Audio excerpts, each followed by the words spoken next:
Sanibona, welcome back to enye video. Ngiyabonga kakhulu ukuthi ungene, ngiyabonga kakhulu ngicela subscribe, ulike, ushare. Kanti guys baningi abantu ababuka ama video bengasubscribanga. Like guys, subscribe and ukupressa subscribe you guys awucharge lutho. Awekho ama charges, you just subscribe. Awuyithathe nje njengokuthi uyangivotela nje, akukho nesent nje oluza, you just subscribe and then uthi mawubuka ama video every time you are subscribed to the channel at least.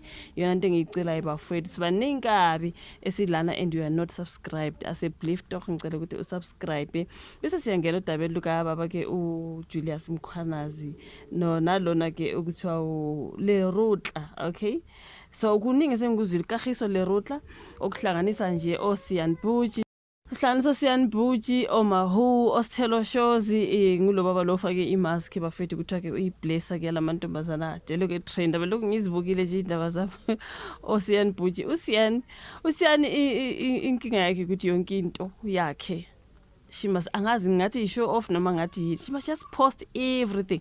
So hlezi uposta njalo yonke into nezinye nje izinto ongamele ukuthi uzipostele umphakathi ugcina usuzifake enkingeni na yonke le ndaba nje yomuzi lwana kade kuthiwa hey umuzi kaSayonobisa bamiliyoni kwathini kanjani kwanganjani. Khona manje beseveza futhi ukuthi ama account wakhe afriziwe uyaveza uSiyan just ezinye izinto girl just can they be private ukuze ungangene enkingeni, you know what I mean. So ke ngizwile lonke uludaba ohlanganisa uSiyan Buji nalo boutique kuthiwa ke intombi yakhe, that's why ama account wakhe freeziwe nje ilezi imali nje ade ezithola kulo baba. Of course as a corruption ke kwase kukhulunywa ke noma who kwahlanganiswa osithelo shows. It's just a whole lot around this man and these girls baba bizwa ukuthi ama baddies. Angazi ke mina makuthiwa ama baddies usiyoni ke angazi sizwa nje bekhuluma izinto ezihlanganisa girlfriend allowance nani angizazi ke mina bafethu. So nguye lo baba oboshwe ke emva kokuthi kwaboshwa ubaba uJulius Mkhwanazi kwaboshwa ke ubaba Kagiso Lerutla kuthiwa uye waboshwa airport. Abantu bazibuza airport ubeyaphi engathi besezama nje ukubaleka besezama nje ukuphuma out of the country, you know what I mean. Kuningi nje ukuhlanganisa labo baba bababili bafethu kodwa ukuthi amaphoyisa ayayichaza ke indaba yabo ukuthi ke yini enza ukuthi baboshwe nje na you guys baye baveza ukuthi izikhulu zikamasipala waseKuruleni bobabili izikhulu zikamasipala waseKuruleni uBrigadier Julius Mkhwanazi nomnumzana uKagiso Lerutla baboshela ukuthi ke baqasha umuntu owaya kozenza uKagiso Lerutla ngasenkantolo mangilizwe udaba lwabo. So they were doing corruption. So uKagiso Lerutla kuthiwa waboshwa mangizwe udaba lwakhe waboshela icala kuspeeder. Okay, he had a speeding case. Uthe maseboshiwe kanjalo wasedinga umuntu wathenga umuntu ozoya impersonate ngasenkantolo senza ngathi uNkagiso Lerutla bamkhokhela yonke lento inoJulius Mkhwanazi phakathi. Njengoba umbona nje ubaba uJulius Mkhwanazi uyambona ukuthi uyicorruption nje ezihambela yonke lento ukuthi kade nikezovusa umuzi khethe matlala ama blue light kwathini ngapha nje yonke the money exchange and everything. So yonke le mali kuthiwa ke bakhokhela lo baba wa impersonate uKagiso Lerutla ukuthi abe nguyozwe uKagiso Lerutla enkantolo and then imali leyo kuthiwa lo baba wayishare noMkhwanazi something like that. Ngithe manje ngiyalalela udaba lakho ngathi kodwa uJulius Mkhwanazi yena he is such a corrupt policeman, you know what I mean. Kuningi nje around yena.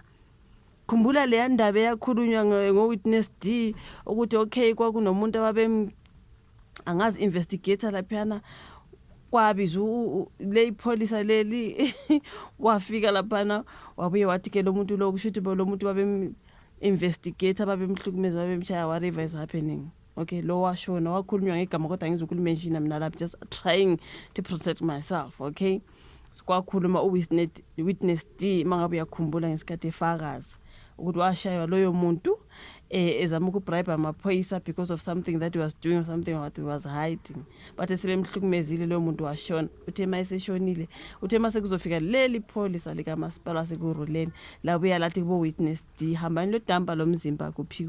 Okay, ngubaba uJulius Mkhwanazi zonke loyo kuthe mase kunjalo testifyile lapha ngaseMadlanga commission uwitness D ukuthi iyona into eyenzekayo uMkhwanazi wathi angiyodamba the body we jiki witness D was unalived. Ibona ukuthi into enoJulius Mkhwanazi hayi lo baba guys yo akunzima. But ke manje amaphoyisa athi uLerutla oyimanager yomkhandlu kuthiwa ke waqashwa umuntu ayozenza yena ngalaphana ngasenkantolo ayibhekane khona necala lokushayela budedengu. So icala lakhe lagcina limlahla uLerutla wagwetshwa ukuba akayokwenza ini umsebenzi womphakathi, which is the community service. Kuthiwa ke lo muntu owayeqashwe waphinda wazenza uLerutla waya kowenza lo msebenzi womphakathi as uLerutla okwakufanele wenze uLerutla. Lokhu ke kuvezwe ukhulumela amaphoyisa kazwelonke uBrigadier Athlenda Mathe uthe mayichaza nje indaba yakhona. Okay, so uBrigadier Athlenda Mathe uthe lo muntu wayeqashiwe wakhokhela imali ayihlukaniselana noJulius Mkhwanazi. Okay, yayikhishwe kubani? uLerutla phela ekhokhela the impersonator. Now uMathe ke akazange afuna ukusho ukuthi ngabe uzoboshwa yini lo muntu owayeqashiwe ukuthi ayimpersonate uLerutla. Abawazi ukuthi bazombopha yini loyo muntu. Mkhwanazi noLerutla bavele kabushana enkantolo eMantshi ngaseBosberg lapho ke babhekane khona necala lenkohlakalo nelokuphazamisa ukusebenza ke kwenkalo yomthetho. Icala labo liye lahlohliselwa lwesine, which is tomorrow for me, ngoba mina sengirecorda a day after. Okay, Mkhwanazi wathola ke nezinhlamvu zesibhamu ngesikhathi eboshwa, bamthola nje izibhamu nezinhlamvu zakhona whatever. Mkhwanazi usola ke ngokusondelana nosemabhizinisi obhekane namacala amaningi kabi uVusumuzi Matlala mangabe ubuyilandelela indaba yama blue lights ukuthi hey imoto zikaVusumuzi Matlala kuthiwa ke besinama blue lights akungafanele ukuthi nje kube unawo, afanele nje kwasemotweni nje ke izikahulumeni ezifana neMetropolis police into ikanjalo ke. Kodwa uVusumuzi imoto zakhe ubaba Mkhwanazi wameka sure obvious wayithola imali khona, right? So khona njalo nje iphoyisa lisola ngokusondelana noMatlala uSergeant Fani Nkosi uye waqhubeka nokufaka isicelo sebail. Remember waboshwa ubaba Fani Nkosi, manje sokuboshwa Mkhwanazi. Abantu bathi sicela phela nilandele ngoSibiya, nimbophani baba uSibiya wabubheka icele nobaba Mchunu. Mina ngiyamangala bengakaboshwa those three. I'm like we ngathi kuya ngeziphaqa.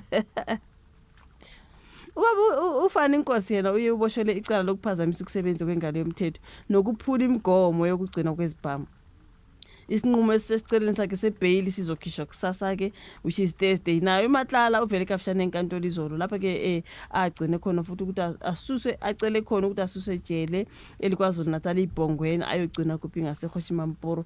I think he's still trying ukuthi ke aphume eBhongweni. Abayifuni nje le ndaba yaseBhongweni, bafuna ukuye eKhoshimampuru lapha abanezibhululu zabo khona ezizobe zibenzela yonke into. Uzobe bathuma phela nje abafana bakhe uMatlala uma eseKhoshimampuru. So bambalekisela lokho bamsale ngaseBhongweni lapha angasoza athole even those visits, something like that. Okay, kodwa mabembuyisela ke ababekwazi ukuthi a lot is going to happen. Kuningi nje kulandawo you guys. Udaba lika baba Mkhwanazi noKagiso Lerutla ukuthiwa uyiblesser yabo. Hey guys, Siyenbhuji khuzeka ntombi. Not everything is supposed to post for the public. Yonke nje udume waduma ngale ndaba yakhe yomuzi lwana osabekayo nje ukuthi obiza ama-million. Usebuye ezoveza ukuthi ama-account wakhe afriziwe. Aw girl, of course babona phela kungena ama-amounts angajwayelekile, of course bazofreeza.